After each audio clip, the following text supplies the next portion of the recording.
and then try to negate and then wage war against the rules of Allah Azza wa Jal. The marriage rules are a divine legislations, have been legislated by Allah Azza wa Jal, not by man-made or human being. If it is were to be left for human being, then no wife will ever be happy. And they get a woman who comes and intervene in the divine rules legislated by Allah Azza wa Jal. And also, one of the means of wives or of oppression, the husband causing oppression to the husbands, is the excessive expenditure, unnecessary excessive expenditure. You see, some of the women, all what they want is to compete with the other women. They would want to dress in the same manner this woman is dressing. They would want to have in the house and decorations, the furnitures, the carpets, the wall, even the paints, as the other women have in their house, And then she would pressurize. Maybe sometimes there are some of the wives who push and pressurize the husband to take another job for the sake of getting the buttocks expenditure, just fill in their hair, into their body, inject in their bodies just to customize their body how they want it. And this is, subhanAllah, is a sign of being not satisfied with the qadr of Allah Azza wa Jal. Not just causing oppression, but the qadr of Allah Azza wa Jal here is also being defied by these sisters. And some of the sisters, she said that some of the sisters, they went shopping and she had Aldi bag. She was holding Aldi bag. She said, some of the sisters, they snatched the Aldi bag from my hand and they said, how can you carry this bag? This is a cheap place and they start talking about it. And then she said, if I had a weak heart and I fell for it, I would have gone home and destroyed my husband.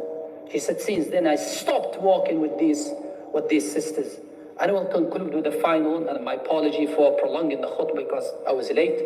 And I will conclude with this: an oppression that if a sister practice it, then she will not just destroy her life, she could destroy her children, her akhirah, is when she asks for a divorce without a valid reason. And the Prophet ﷺ has made it clear, which means if a wife asks for a divorce without a valid reason, the fragrance of Jannah becomes haram over her. Meaning she will never smell Jannah, not let alone admitted or enter Jannah. And again, if we go back to the reason, it's because of the mukhabbiba or mukhabbibat, the woman she makes up with, or some man who intervene in their lives. And some of the sisters, they think that maybe some men around, they can advise them to the best of their interest. And then they began to talk about their husbands in a negative manner, saying that you will get many men who will be knocking in your door if you divorce your husband. The way that you look, you're still young, you still have a very attractive personality, very attractive characters. They beautify the path to Jahannam for them. And they fall for it. The masakeen, a weak wife will fall for it. And they like to be persuaded. They like to be exaggerated. They like to be spoken in a manner that left their spirit up. And they fall for it. And they go to the husband, they start feeling that they're not happy with their husband. They start identifying the mistakes that they have telling them. If your husband doesn't mix with you, if your husband's always on the phone, you mean he doesn't like you. If your husband come home from work and he's miserable, you mean he's not happy with you. If your husband doesn't want to intervene and bring in the children, he doesn't like you, it means, so you are living a life of hell, they say to them. So just get rid of him. You can divorce him. And they persuade them. And when they divorce, they cry.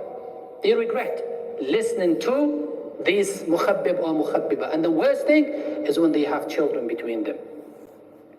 Here, she have caused oppression against the children, against her husband, and against Allah and the Sunnah of the Prophet Muhammad sallallahu alayhi wa sallam. With this I conclude. I ask Allah subhanahu wa ta'ala to bless us, to make us among those who worship Him in a manner